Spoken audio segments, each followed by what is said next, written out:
It was a cold, rainy night in a quiet neighborhood just outside of Chicago.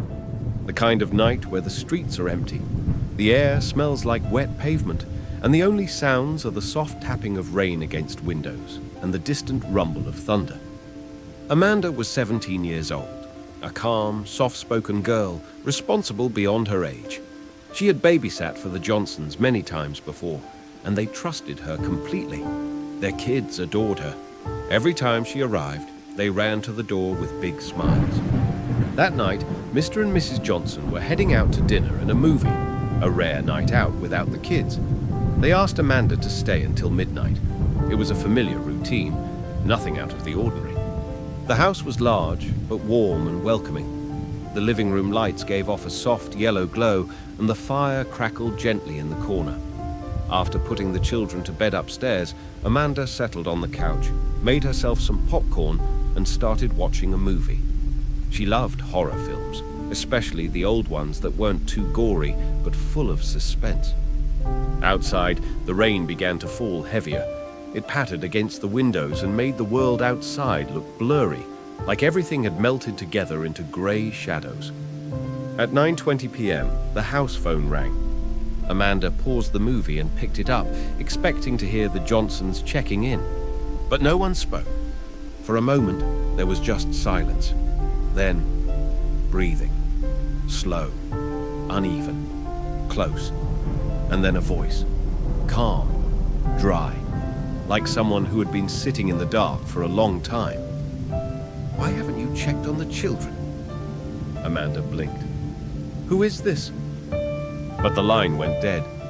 She stood for a moment, holding the phone in her hand, staring at it. Was it a prank? A friend of the Johnsons playing a joke? She shook her head, smiled nervously, and sat back down. She convinced herself it was probably nothing. But 7 minutes later, the phone rang again. This time, she picked it up slowly. Same voice, same tone, same question. "Why haven't you checked on the children?" Amanda's stomach dropped. Her heart started to beat faster. She looked up the staircase. Everything was silent, still, just like before. She hung up. She got up, walked over to the front door, and checked the locks. Locked. She checked the back door. Also locked. The windows? All closed. Trying to push down the rising feeling of fear, she walked upstairs to check on the kids. She opened their bedroom door slowly. Both of them were asleep in their beds, breathing softly under their covers. Nothing seemed out of place. No open windows, no shadows. She sighed and went back downstairs. Maybe it really was a prank. Maybe someone from school was messing with her. 10 minutes passed. Then the phone rang again. Amanda didn't want to answer it, but she did. And this time, the voice whispered something different. "I'm already inside." She felt the blood drain from her face. Her legs felt weak. She dropped the phone. Her breathing became shallow. She scanned the room. Every shadow suddenly felt alive. Every corner seemed to hold something she couldn't see. The soft rain outside now sounded louder, closer. She grabbed her cell phone and called 911. The dispatcher told her to stay calm, lock herself in a room, and that officers were on their way. She locked herself in the bathroom and stayed on the phone with the operator.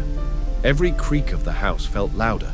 The rain now mixed with the sound of wind, making the walls seem like they were whispering. In less than 10 minutes, 2 police officers arrived. They searched the house from top to bottom. Amanda followed behind them, her hands trembling, trying not to cry. Everything seemed normal, until they reached the upstairs bedroom. The window was open. It hadn't been earlier. Rain had blown in, dampening the floor near the curtains. And then they saw the footprints. Muddy, human, leading from the window across the carpeted floor to the door where Amanda had stood just minutes before.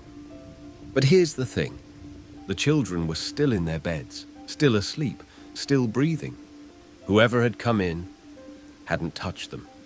Whoever made those phone calls had been inside the house, and then somehow slipped away again, leaving only wet footprints and the kind of fear that stays in your bones long after the rain has stopped. The police never found out who it was. There were no fingerprints, no forced entry, no suspects, no known enemies. The phone line had no record of the calls. Amanda never babysat again. She tried. Months later, someone asked her to watch their son for just a few hours. She agreed, but 10 minutes in, when the wind knocked a branch against the window, she panicked and ran out of the house. She knew that voice would always stay with her. As for the Johnsons, they changed the locks, installed cameras, got a security system. But even now, years later, they say there are nights when the rain falls just right, and soft knocks come at the window, and no matter how many times they look, no one's ever there.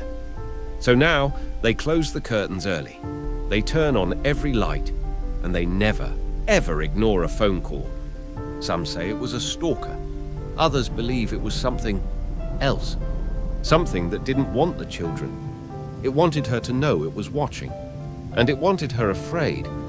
What would you do if you were Amanda? Would you have stayed? Would you have checked the window or run the moment the phone rang?